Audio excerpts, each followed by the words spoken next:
hockey game.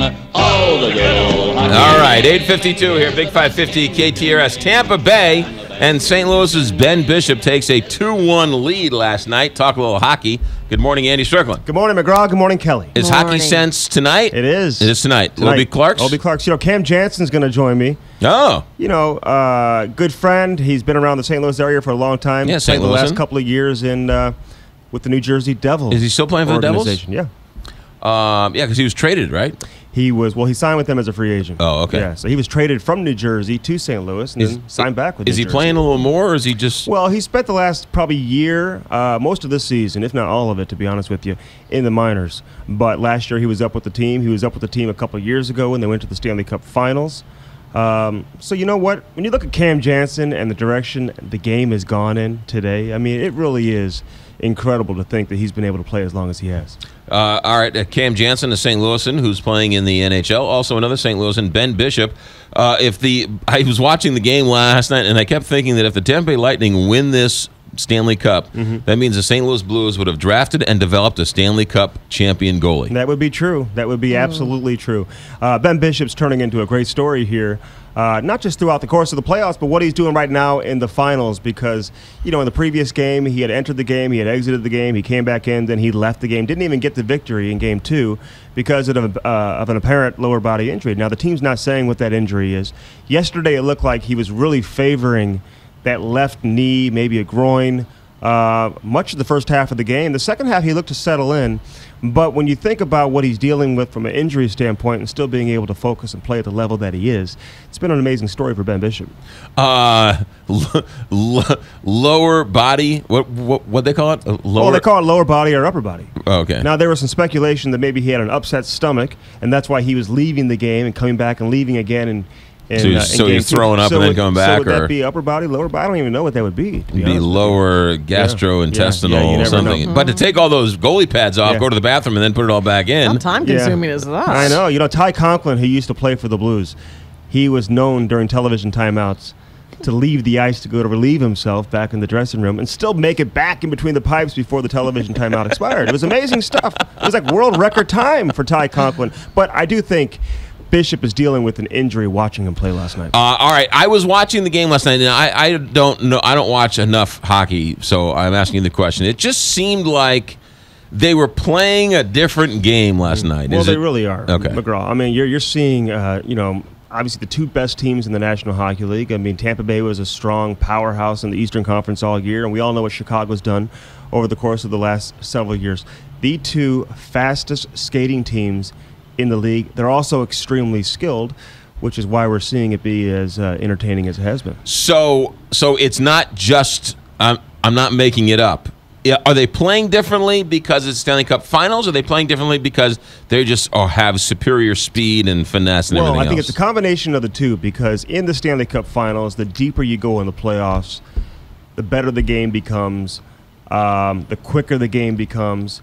You know, I always say winning in the playoffs is a mentality. You either have it or you don't. And it sounds cliche to say this, but if you watch Tampa Bay down the stretch in that game last night, every player on that team, the willingness to sacrifice, to get in front of pucks, to block shots, to do whatever it takes to make a play, and to do whatever it takes to win a Stanley Cup final hockey game. Again, it sounds cliche, but it's so true, and if you watched the game last night, you'd realize that. Now, my next question for you, Andy Strickland, is what I don't understand.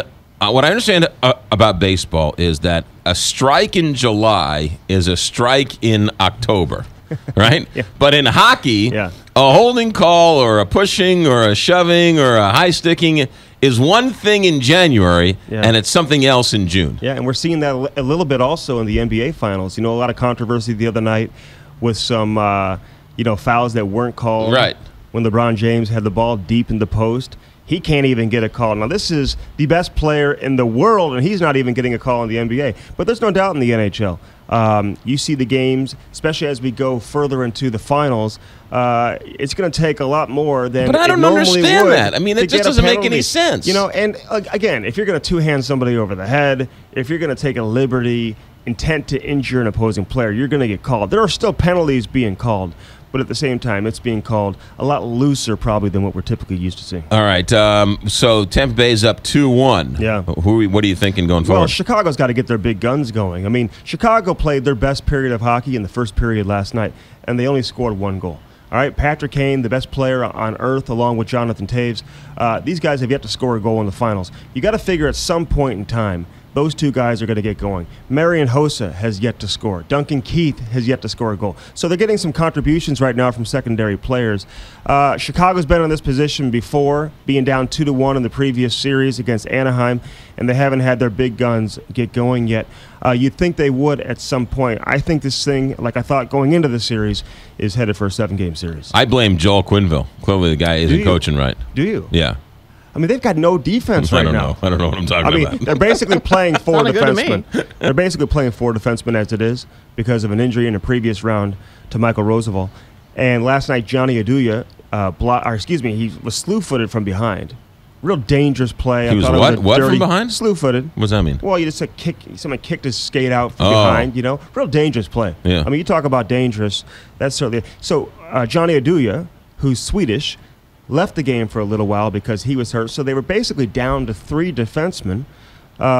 So, again, a little shorthanded. Depth is a little bit of an issue right now for Chicago. But this Tampa Bay team, in terms of how they play as a group, how hard they play, their willingness to get in the forecheck, and, again, they finish checks, they block shots. McGraw, they're a fun team to watch. Have they won a Stanley Cup before? Back in 2004. Okay. Where did Tampa Bay come from?